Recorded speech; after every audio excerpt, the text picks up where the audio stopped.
And we back with the second episode of a new series I established last week, which is the most important track on an album series. Last week by we I mean me, chose Tyler the Creator's "Call Me If You Get Lost," and I decided to have "Massa" being the most important track of the album. If you haven't listened to that episode already, stop what you're doing, go back, listen to it. That way you could get an idea of how this series is going to be structured. Not only that, but why not listen to this episode on its world premiere day? Not tomorrow, not the day after that. And let's pretend I said something here right now that with enough substance that validates you having to listen to this episode the same day it dropped. Okay, now onward for today's episode. It's going to be focused on Drake's Certified Lover Boy. The track that I'm choosing as the most important track on the album is Girls Love Girls featuring Lil Baby. Please don't leave the video. I'm joking. It's going to be champagne poetry. Honestly, quite poetic track if I do say so myself. And before I get into why I decided to choose that as the most important track, I'm developing, of course, a criteria that I base this off of, sort of like a checklist for you guys to follow me on in case I ever lose you. As I continue on the series, it will be more refined. And, with it being more refined, y'all will eventually get the idea behind these episodes. But of course, it's going to be the narrative, how it connects to the narrative that's trying to be established by the artist and the growth the artist is trying to hit. Drake, prior to Certified Lover Boy, not to regurgitate everything that's happened since 2018, a couple of the main things he's been dealing with is the fact that he's had a son exposed to the world from Pusha T, and of course, the baby mama being a porn star. Going on from there, we have Kanye West, a longtime friend, collaborator, mentor, turned into his op, his foe, just dissing him, so on and so forth. We get the whole idea behind that. Fast forward 2021, it appears they have reconciled, and they did have the Larry Hoover concert about, a month ago? So technically recently, and it looks like everything's on good terms. But before being on good terms, that definitely put a stain in Drake's career for, winning rap beef, staying at the top. Not only that, so he has these obstacles, these conflicts underway, and he's still trying to solidify himself as not only the greatest artist of all time, one of the greatest hit makers, Billboard leading artists, top 10, top 5s, number 1, so on and so forth with any other statistical data out there. But he's trying to establish himself as the best rapper of all time. So already we have conflict that he's trying to overcome. And we have the growth of Drake being that he wants to be the greatest rapper. He wants to strive to get to that point. And something that has been, for the third element up behind this would be the avoiding the fall off, continuing to stay dominant, and basically having anytime Drake drops an album, it being the Drake golden era. The golden era to Drake was in 2011 through 2013, not even 2015. It's as long as he's dropping music. He himself has said he decides when it's no longer going to be the Drake era. So I guess we could tie this into conflict, growth, longevity, the growth being him striving to be the greatest rapper ever. And how will he go about it? Because I'm not sitting here to say that Drake will never be the greatest rapper. I mean, if he's the greatest rapper ever in your book, that's your taste. But it's something that he is still chasing. Sort of like LeBron, regardless if he feels he's the best, he still feels like he's chasing MJ's shadow. So champagne poetry, can we talk about that infectious hook in the beginning, the high pitch "I love you" sample being looped back, since this vintage tone?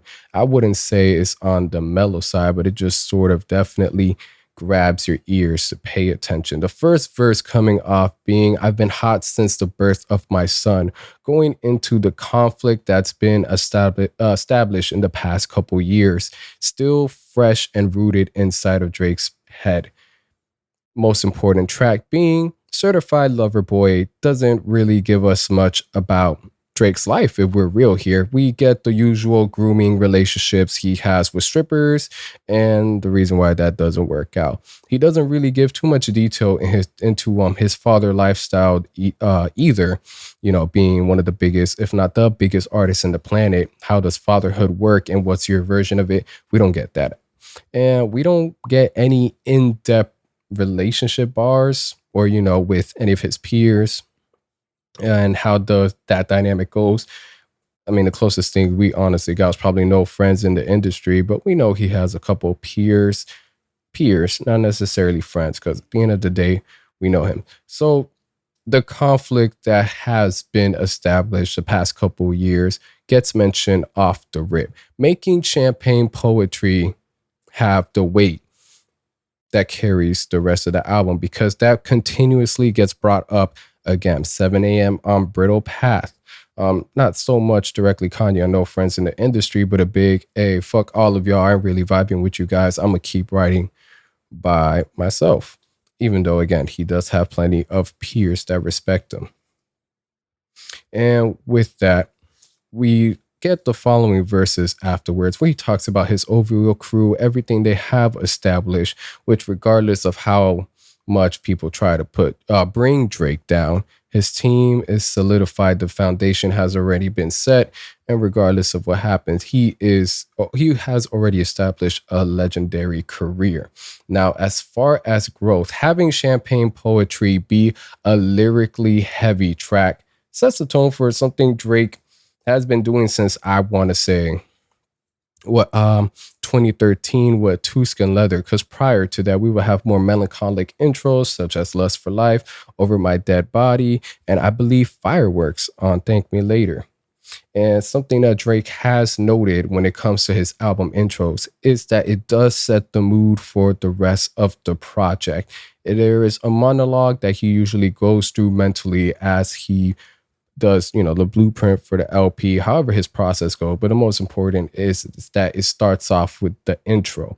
So now we're going into the second part about why it's the most important track on the LP. And it pushes him a step forward towards the growth, and that growth being on becoming the best rapper the rap game has ever seen. You wouldn't be able to step close into that if you started off with a singing track in the intro or going something away from rapping and more melodic.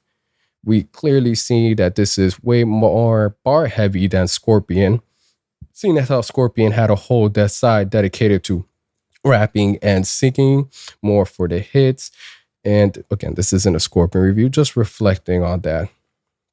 The growth being with the bars. We haven't seen Drake rapping this refined in a good bit. I mean, off the riff with the sample, this is already going to be something. This is already going to be a classic Drake intro, Drake track. And then for the growth, we're seeing it lyrically with his Candace, the way he's coming off. He even says it himself on verse 2. These are effortless flows. I got it right. Can you guys not crucify me for that either? Thank you. And, these flows are coming to him easily. Bragging, not necessarily bragging, but establishing the fact that most of my quotes are worldwide, whether it's saved on Instagram, whether people are applying it to their everyday life. Drake isn't just somebody that has great music, but that has applied quotables and soundtrack to individuals' life, having a great amount of reach in the hip hop industry and in your, the average fan's day-to-day life. And this will help solidify the best rapper, not persona, but rather goal he's been trying to achieve with these quotables. Because how can you not say, I'm not the best rapper ever if everyone's always quoting me? And of course, I think one of the third things that I will say will be longevity.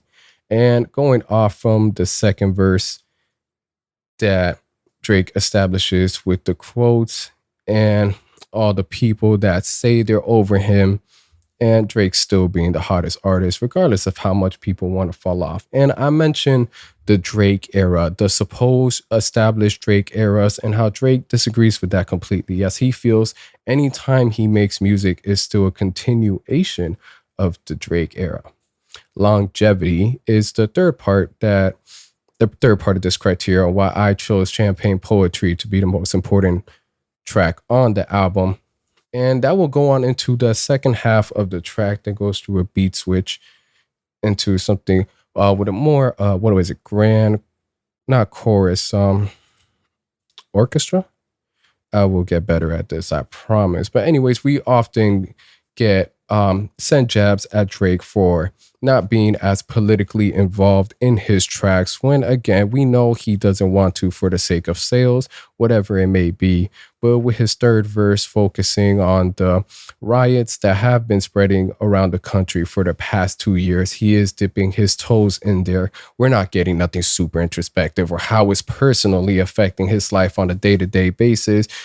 Honestly, Drake is living a completely different lifestyle and really isn't getting affected by this. But then going forward from there and bringing up to the fact that he lost one of his men in a Toronto shootout and facing pressure from his city to be involved in the case or just becoming a good role model because he's the face of the city. I mean, Toronto, now known worldwide and mainstream wise as the six. If you want to argue, people don't really call it the six, so on and so forth. I don't live in Toronto, and I will tell you, anybody I know, if they're not calling it Toronto, they're calling it the six. So seeing him dive into, a bit of the politics, a bit of the strings that are trying to be put on him is something that I see as a way for him to continue the longevity that he's already established. Because this has been one of the biggest critiques people can have on him that I could understand. And if he continues to go down this route and not being so surface level half the time, it's going to be another decade, definitely another decade of Drake running everything. Now, when I do mention surface level, I think Champagne Poetry is one album that he really reflects on his age and just the idea behind the fact that regardless of the mainstream success, all the accolades, all the achievements that have come with the rap game, his life is starting to slip away.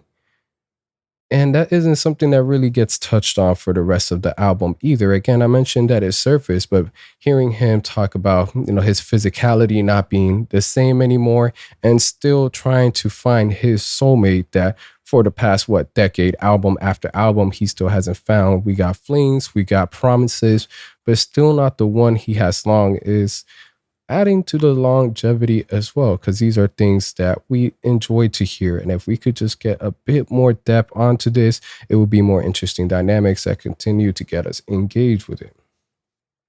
And I could sit here and talk about how lonely he's feeling, but honestly, that isn't going to add to the things that I've already stated.